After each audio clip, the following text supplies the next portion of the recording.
যাক বাবা, ডাল তরকারি আর মাছ তো আগেই হয়ে গেছে, আর এদিকে ভাতটাও হয়ে এসেছে। আর কিছুক্ষণ পরে মাঠটা উপুর করে দেব। উনি জমিদার বাবুর বাড়ি থেকে ফিরতে ফিরতে ভাতটাও হয়ে যাবে।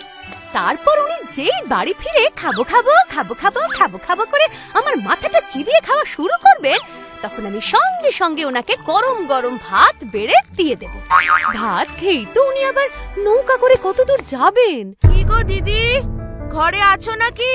হ্যাঁ, দাঁড়াও, আসছি। আরে তুমি, এসো এসো, ঘরে এসো। না গো দিদি, এখন আর ঘরে যাব না। আমি তোমায় একটা ঘটনা জানাতে এলাম, কথা বলেই তাড়াতাড়ি চলে যাব। কি জানে আবার কখন বৃষ্টি নামে। হ্যাঁ গো, বৃষ্টি এলো বলে আকাশের যা মুখ ভার। তা তুমি কি কথা বলতে এলে শুনি? আজ সকালে আমি হাটে গিয়েছিলাম কিছু শাক সবজি কিনতে। ও মা, সেখানে গিয়ে কার দেখা পাই বলো তো? কার? আরে কার আবার, আমাদের নায়েবের বউয়ের। নায়েবের বউ? ও আবার হাটে কি করছিল? আরে সেটাই তো কথা গো দিদি। দেখি একটা বুড়ো চাষির সাথে নায়েবের বউয়ের কি তুমুল ঝগড়া। হাটের লোকজন কেনাকাটা ছেড়ে গোল করে ঘিরে ওদের ঝগড়া দেখছিল। ঝগড়া? তাও আবার চাষির সাথে? তাও আবার নায়েবের বউয়ের? কেন গো, কি নিয়ে? কারণটা শুনেই তো আমি অবাক হয়ে গেলাম। প্রথমে নায়েবের বউ নাকি ওই চাষির থেকে 3 আটি হেলেঞ্চে শাক নিয়েছে, আবার তারপর বলছে 1 কিলো বেগুন ওকে বিনামূল্যে দিতে হবে। বিনামূল্যে? কেন? ও বাবা, ও নায়েবের বউ, তাই ওকে বিনামূল্যে জিনিস দিতে হবে। পুরো চাষি যেই এতে আপত্তি জানিয়েছে, ব্যাস সঙ্গে সঙ্গে কোমর বেঁধে কি তুমুল ঝগড়া। সে কি গো? আরে হ্যাঁ গো হ্যাঁ, তারপর আবার বুড়ো চাষিকে শাসিয়েও দিল, যদি ওকে বিনামূল্যে না দেয় তাহলে ও ওর বরকে বলে ওই চাষিকে আর হাটে বসতেই দেবে না।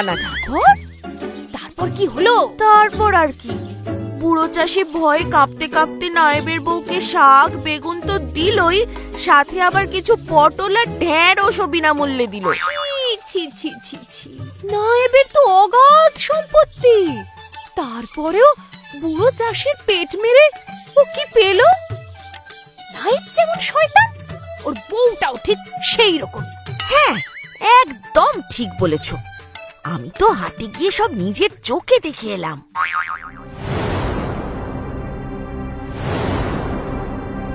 কেমন একটা পোড়া পোড়া গন্ধ আসছে না? কি গো দিদি, কোনো রান্না পুড়ছে নাকি? গেল গেল গেল গেল গেল, সর্বনাশ হয়ে গেল, আমার ভাত পুরো পুড়ে ছাই হয়ে গেল। যাই যাই, ঘরে যাই, আবার পরে কথা বলছে গো। হ্যাঁ হ্যাঁ, যাও যাও, আমিও বাড়ি যাই, বৃষ্টি পড়লে আবার আটকে যাব। যাই। হ্যাঁ,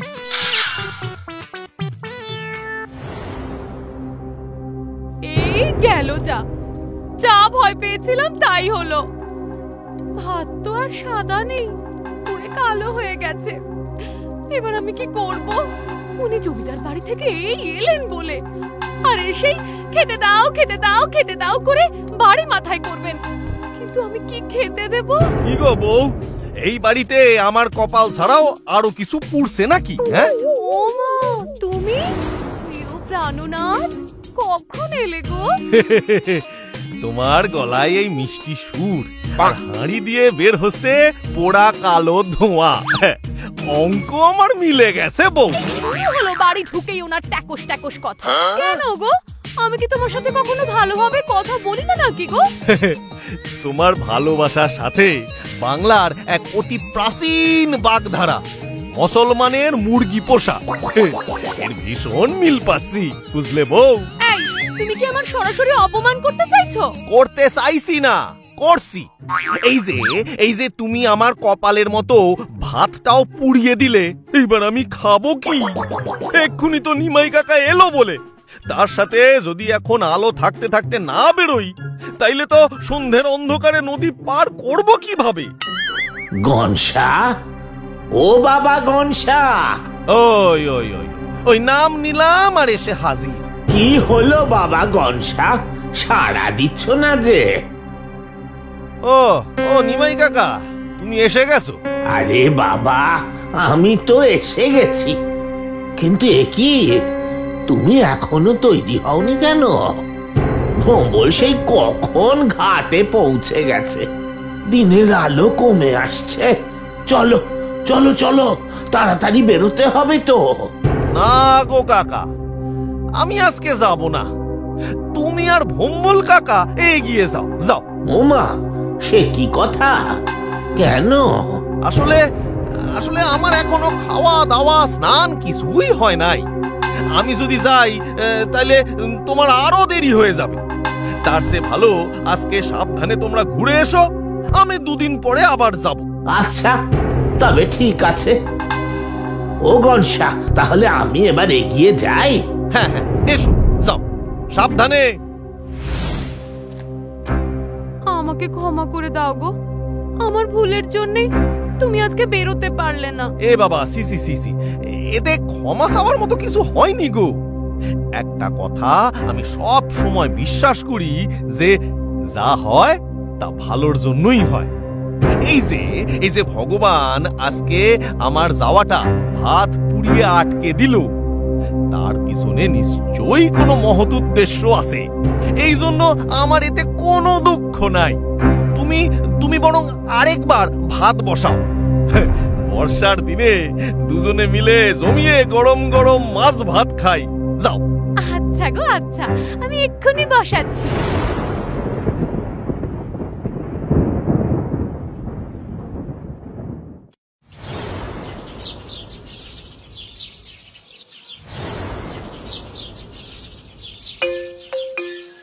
বাবা, কি গরম গো!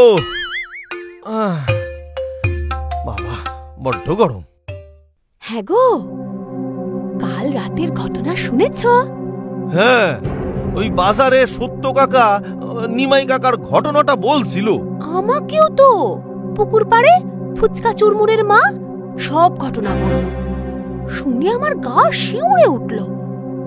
সত্যি, কাল তুমি বরাত জোরে বেঁচে গেছো।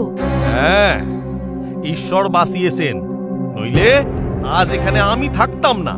দেওয়ালে আমার ছবি ঝুলতো। বালাই ষাট, ওরকম কথা মুখেও এনো না গো। তা নয় তো কি বলবো।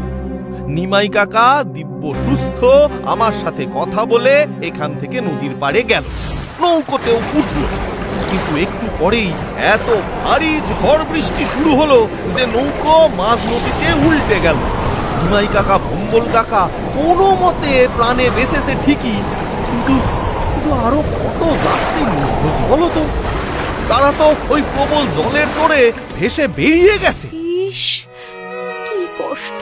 হাতটা না পুড়লে আমিও হয়তো ভেসে যেতাম। তাই তো বলি বউ, যা হয় ভালোর জন্যই হয়। সেই সময় দাঁড়িয়ে আমরা বুঝতে পারি না ঠিকই, কিন্তু পরে বুঝতে পারি যা হয়েছিল ভালোর জন্যই হয়েছিল।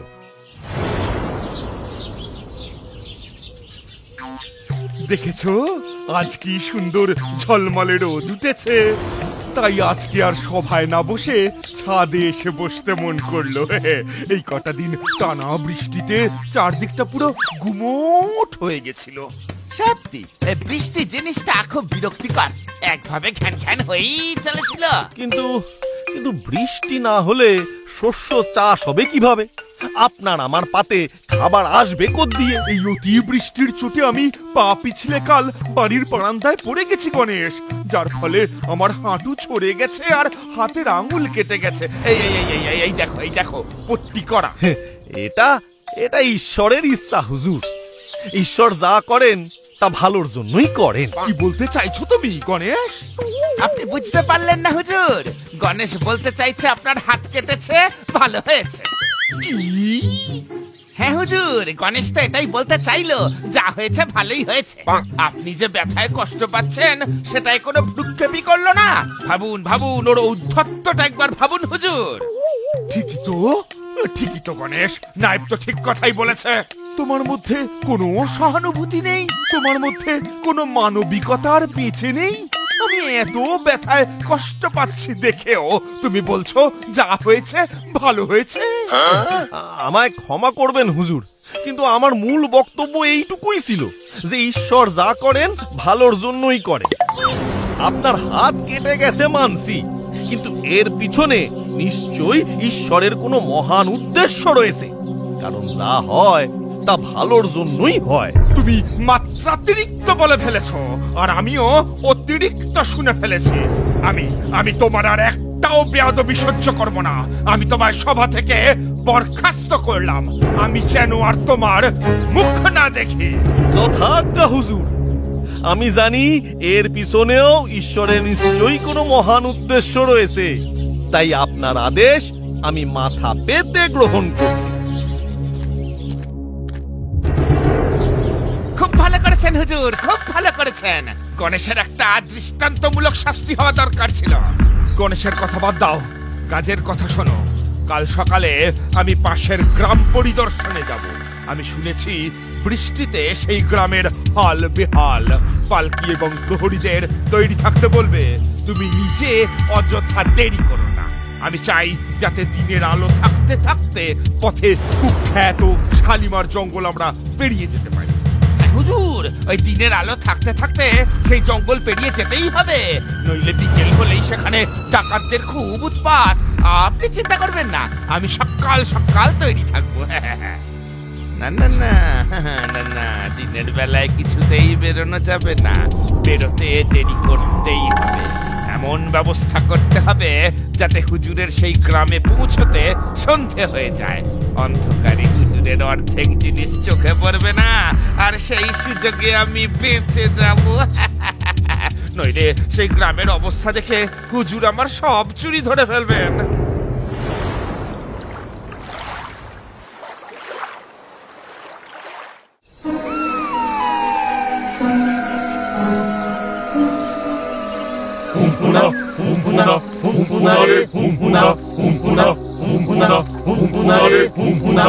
ইস, যেটার ভয় ছিল সেটাই হলো।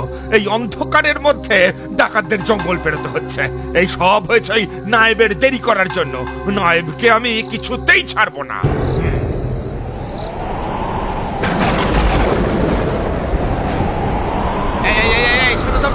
এই আর পালকি নিয়ে কোনো চাপে বলে মনে হয় না। আবহাওয়া ক্রমশ খারাপ হচ্ছে, চোখে ধুলোবালি ঢুকছে। কিন্তু নায়েব মশাই, এই জঙ্গলের মধ্যে পালকি নামালে ভারী বিপদ হতে পারে। এটা ডাকাতদের এলাকা। হুজুরের পায়ে চোট। হুজুর তো হেঁটে বেশি দূর কোথাও আশ্রয়ের খোঁজেও যেতে পারবেন না।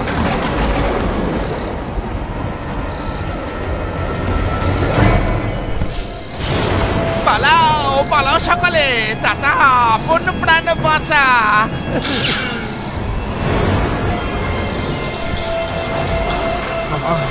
আমায় এই বিপদে ফেলে সবাই পালিয়ে গেল। ছাড়বো না, ছাড়বো না, কাউকে ছাড়বো না। আজ গণেশ থাকলে গণেশ আমায় কিছুতেই ফেলে পালাতো না। গণেশকে বরখাস্ত করে আমি সত্যি ভুল করেছি, বিরাট বড় ভুল করেছি।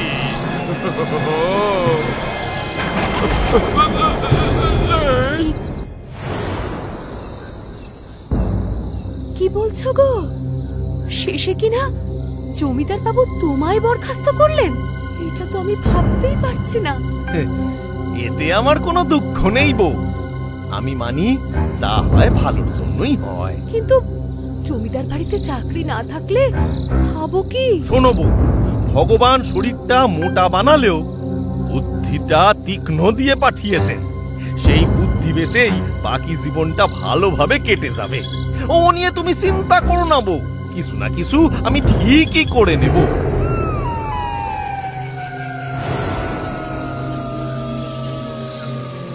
মাগো, ভক্তের ডাকে সাড়া দে মা। তোর পায়ে উৎসর্গ করার জন্য এক মানুষকে এনেছি মা।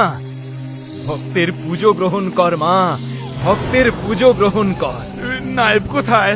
ডাকাত ভাইয়েরা, ওকে একটু ডেকে দিন না। জমিদারের নায়েব জমিদারকে বিপদে ফেলে প্রাণ হাতে ছুটে পালিয়েছে। চল এবার তোকে ঈশ্বরের পায়ে পৌঁছে দেবার সময় এসেছে। তোর আঙুলে ওটা কি? ওই কাঁটাটা আসলে আমি বাড়ির বারান্দায় পা পিছলে পড়ে গিয়েছিলাম, আর তখনই আমার হাত কেটে যায় আর পা ছড়ে যায়। তার মানে তোর শরীরে এখনো ক্ষত আছে?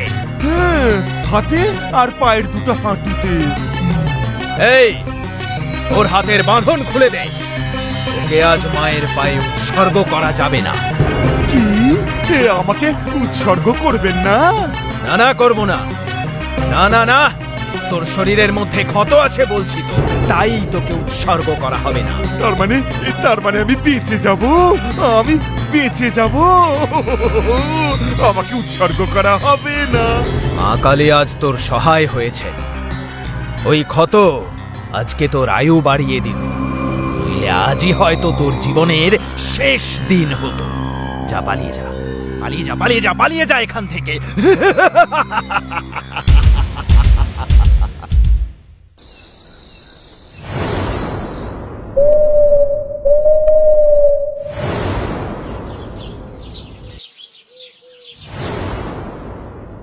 কি ব্যাপার হুজুর, সকাল সকাল আমারে বাড়ি থেকে ডেকে আনলেন, আর পথে আসতে আসতে শুনলাম আপনি নাকি কাল ডাকাতের হাতে বন্দী হয়েছিলেন। সেটা কি সত্যি হুজুর? হ্যাঁ গণেশ, তুমি ঠিক বলেছো। তারপর কি হলো হুজুর? সেটা বলতেই তোমায় ডেকেছি গণেশ। আমার হাতের যে ক্ষত দেখে তুমি সহানুভূতি না দেখিয়ে বলেছিলে এটা ভালোর জন্যই হয়েছে, আর যেটা শুনে আমি খুব রেগে গিয়েছিলাম, সেই ক্ষতই আমার প্রাণ বাঁচিয়েছে। ডাকাতরা ওই ক্ষতর জন্যই আমায় মুক্তি দিয়েছে গণেশ। ওরে বাবা, এত কাণ্ড! হ্যাঁ গণেশ, তুমি ঠিকই বলেছিলে। আমি বুঝতে পেরেছি আমি খুব বড় ভুল করেছিলাম তোমায় বরখাস্ত করে। আমার আজ স্বীকার করতে কোনো দ্বিধা নেই যে তুমি ঠিক আর আমি ভুল গণেশ। সত্যি, আজ যদি আমার হাতে সেই ক্ষত না থাকতো, তাহলে আমি আজ তোমাদের সামনে জ্যান্ত থাকতাম না। রাতেই ডাকাতরা আমাকে ঈশ্বরের পায়ে উৎসর্গ করে দিত।